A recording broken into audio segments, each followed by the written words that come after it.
Septembri keskpaigas läbis Riigikogus esimese lugemise valitsuse algatatud tsiviilkriisi ja riigikaitse seaduse eelnõu, mis ühendab 3 senist kriisiõppuse seadust, hädaolukorra seaduse, erakorralise seisukorra seaduse ja riigikaitse seaduse üheks tervikuks. Ja seda muidugi selleks, et parandada kriisideks valmistumist ja nende juhtimist. Muuhulgas saab Kaitsevägi vahetu ohu korral suurema tegutsemisvabaduse. Aga vaatame seda seaduseelnõud, mida plaanitakse järgmise aasta 1. juuliks vastu võtta natuke lähemalt. Eelnõusse on kenasti sisse toodud selline termin nagu kriisiolukord, mille kehtestamiseks peavad olema samal ajal täidetud järgmised 3 tingimust. Lähimuse põhimõttest tulenevalt pädev asutus või isik ei saa õigel ajal kriisi lahendada või ohtu tõrjuda või selleks valmistuda ja on vaja Vabariigi Valitsuse tasandil tagada mitme asutuse või isiku tegevuse ühtsus ja koordineeritus. Olukorda ei ole võimalik lahendada käesolevas seaduses sätestatud juhtimiskorraldust rakendamata või isiku põhiõigusi ja vabadusi piiravaid meetmeid kohaldamata ning vaja läheb tavapärasest rohkem võimeid, sealhulgas personali, vahendeid ja varusid. Tuleb tunnistada, et kuidagi väga ähmane sõnastus nii olulise olukorra väljakuulutamiseks. Näiteks mida tähendab, et ei saa õigel ajal kriisi lahendada, et kes seda siis hindab, et mis on see õige aeg, või et vajalik on põhiõiguste piiramine, kes otsustab, millal on see vältimatu, või et vaja läheb tavapärasest rohkem võimeid, kui palju see tavapärasest rohkem siis on. Aga olukord läheb veelgi huvitavamaks. Kes ja kuidas selle nõnda nimetatud kriisiolukorra siis kehtestab? Tsiviilkriisi ja riigikaitse seaduse eelnõu paragrahv 20 lõige 1 ütleb, et kriisiolukorra kehtestab Vabariigi Valitsus korraldusega. Ehk siis kui valitsus nende 3 eelneva ähmase punkti põhjal otsustab, et nüüd on kriis, siis selle eelnõu järgi võib peaminister ilma parlamentaarse kontrolli või avaliku aruteluta kohe see eriolukorra välja kuulutada. Vaatame siis üle, mida põnevat on valitsus sellesse eelnõusse sisse pannud. Kriisiolukorra ajal kohaldatavad piiravad meetmed. Paragrahv 47. Sideteenuse ja sidevõrgule juurdepääsu piiramine. Vabariigi Valitsus või tema volitatud valitsusasutus võib eriolukorra või riigikaitselise kriisiolukorra ajal panna sideettevõtjale ettekirjutusega kohustuse piirata, arvestades olemasolevaid tehnoloogilisi lahendusi, lõppkasutajale sideteenuse osutamist või juurdepääsu sidevõrgule, kui see on vajalik kriisiolukorra lahendamiseks. Nii et kui kriisiolukorra lahendamiseks on vajalik teatud valitsuse kriitilised ja valeinfot edastavad kanalid kinni panna, siis pole probleemi. Paragrahv 48. Liikumispiirang. Vabariigi Valitsus või tema volitatud valitsusasutus võib kriisiolukorra ajal ajutiselt keelata isiku viibimise teatud kohas või kohustada teda sellest kohast lahkuma. Samuti ajutiselt keelata isikul teatud kohast lahkumise ning kehtestada muid nõudeid ja tingimusi isikute liikumisele avalikus kohas, kui see on vajalik kriisiolukorra lahendamiseks. See siis võimaldab piirata inimeste liikumist, kehtestada karantiini, keelata viibimist teatud piirkonnas, sulgeda linnu või piirkondi või siis näiteks nõuda inimeste koju jäämist. Paragrahv 49. Avaliku koosoleku pidamise ja ürituse korraldamise keelamine. Vabariigi Valitsus või tema volitatud valitsusasutus võib eriolukorra, erakorralise või sõjaseisukorra ajal keelata avaliku koosoleku pidamise või avaliku ürituse korraldamise, kui see on vajalik vastava kriisiolukorra lahendamiseks. Ehk siis valitsus saab kriisi ajal keelata meeleavaldused, koosolekud ja avalikud üritused, väites, et need takistavad kriisi lahendamist. Erakorralise ja sõjaseisukorra ajal kohaldatavad piiravad meetmed. Paragrahv 59. Keelutund. Vabariigi Valitsus võib erakorralise või sõjaseisukorra ajal keelata kindlaks määratud ajavahemikus avalikus kohas liikumise kogu riigis või suures osas riigi territooriumist, kui see on vajalik erakorralise või sõjaseisukorra lahendamiseks. Selle kehtestamisel keelatakse siis kodanikel teatud ajal avalikus ruumis liikumine, mis on sisuliselt täielik komandanditund, ehk siis lihtsamalt öeldes sõjaseisukord. Paragrahv 63. Teabe levitamise keelamine. Vabariigi Valitsuse või tema volitusel Tarbijakaitse ja Tehnilise Järelevalveamet, Politsei- ja Piirivalveamet, Kaitsepolitseiamet ja Kaitsevägi võivad erakorralise või sõjaseisukorra ajal keelata osaliselt või täielikult teabe sõnas trükis pildis või muul viisil levitamise, kui see on vajalik erakorralise või sõjaseisukorra lahendamiseks. Nii et kui infot peetakse ohtlikuks, siis on võimalik rakendada riiklikku tsensuuri ja vaigistada sõltumatud ajakirjanikud ning sotsiaalmeediakanalid. Paragrahv 64.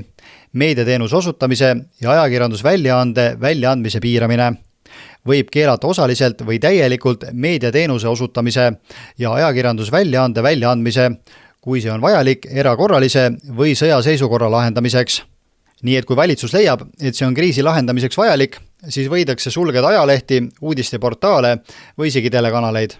Paragrahv 65. Infoühiskonna teenuste piiramine. Võib keelata osaliselt või täielikult infoühiskonna teenuste osutamise, kui see on vajalik erakorralise või sõjaseisukorra lahendamiseks. Valitsus võib piirata või sulgeda digiteenuseid ja veebiplatvorme, näiteks sotsiaalmeediat, e-posti või isegi maksusüsteeme.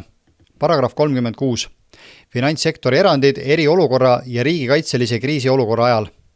Tingimusel, et finantssektori stabiilsust ja usaldusväärsust või kriitiliste funktsioonide jätkuvust ülemäära ei kahjustata, võib Vabariigi Valitsus finantssektorit puudutava eriolukorra, erakorralise ja sõjaseisukorra ajal Finantsinspektsiooni seaduse paragrahv 2 lõikes 2 nimetatud finantsjärelevalve subjektide suhtes, need on siis pangad, kindlustusfirmad, investeerimisfondid, pensionifondid, krüptovaluutaturud ja muud rahandusega seotud ettevõtted, otsustada näiteks maksetehingu ja rahasiirde tegemise tingimused, sealhulgas tingimused maksekontolt sularaha väljavõtmise piiramiseks või keelamiseks, maksejuhiste täitmise tähtaja pikendamise ja tugeva autentimise rakendamiseks. Seega võib siis valitsus keelata või piirata sularaha kasutamist ning pehmelt öeldes külmutada inimeste pangakontod, väites, et see on vajalik finantssüsteemi kaitseks. See tähendab, et kodanikel puudub juurdepääs oma rahale või on see tehtud palju keerulisemaks. Paragrahv 163. Vahetu sunni kohaldamine piiravate meetmete üle järelevalve tegemisel. Kui piirava meetme täitmise tagamine muu haldussunni vahendiga ei ole võimalik või ei ole õigel ajal võimalik, võib piirava meetme täitmise üle riikliku järelevalve tegemisel kohaldada vahetut sundi Politsei- ja Piirivalveamet, Kaitsepolitseiamet, Kaitsevägi ja käesoleva seaduse paragrahv 157 lõike 2 alusel Vabariigi Valitsuse määratud valitsusasutus korrakaitseseaduses sätestatud alusel ja korras. Termin vahetu sund tähendab siis õigust kasutada füüsilist jõudu, relvi või muud survet tsiviilisikute vastu. See tähendab, et Kaitsevägi võib ka kriisiolukorras, mitte ainult sõjalises olukorras, kodanike vastu jõudu rakendada, kui nad ei allu kriisipiirangutele. Eraldi on tsiviilkriisi ja riigikaitse seaduses osa rahvusvaheline sõjaline koostöö Eesti Vabariigi territooriumil.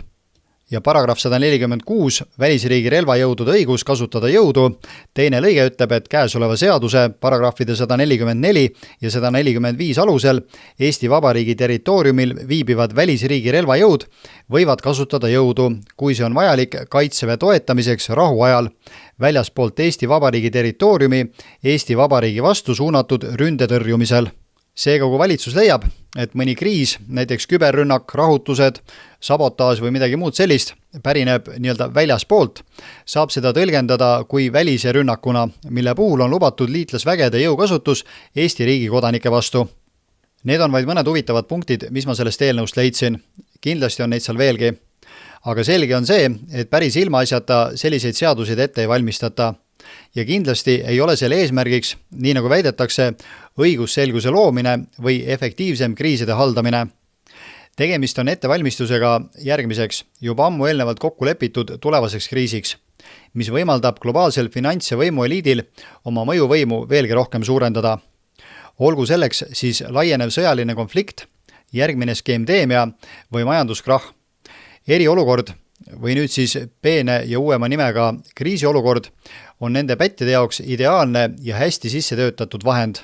Väga mugav on enne ühiskonna kaosesse lükkamist eriolukorra seadus vaikselt välja töötada ja vastu võtta ning kui programm käima lükatakse, siis avastavad inimesed, et neil ei olegi enam mingit võimalust oma õiguste eest seista.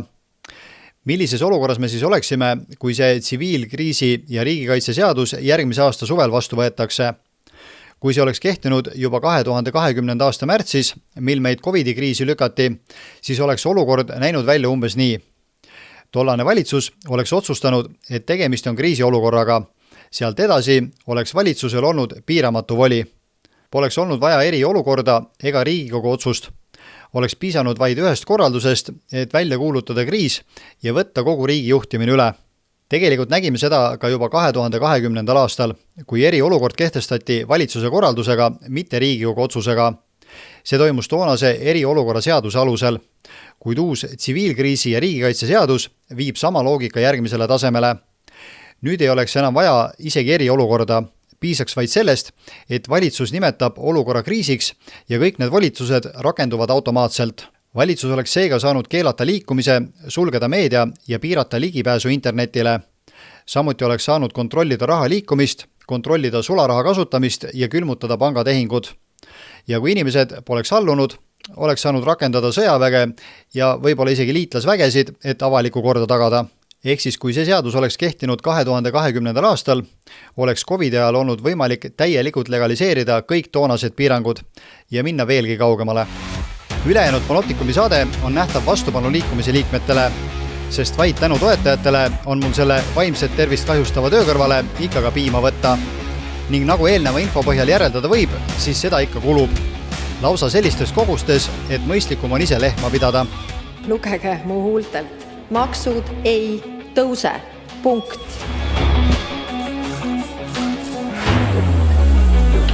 Nii et kui soovite vaadata täispikka Panoptikumi ja ka mammule meelehead valmistada, siis liituge vastupanu liikumisega. Ülekande selgitusse võite märkida lehmahein, organd, peet või hoopis midagi muud vaimukat, mis iganes teile pähe tuleb. Lisaks sellele saatele saate ligipääsu ka veel teistele põnevatele saadetele ja intervjuudele ning ka foorumile. Samuti on vastupanu liikumise lehel avatud virtuaalne koosolekuruum, kus kord kuus kohtume, et teile huvi pakkuvatel teemadel vestelda. Igal juhul oleme meie mammuga teile toetuse eest ülitänulikud. Kindlasti ka jagage seda videot ja nautige saadet.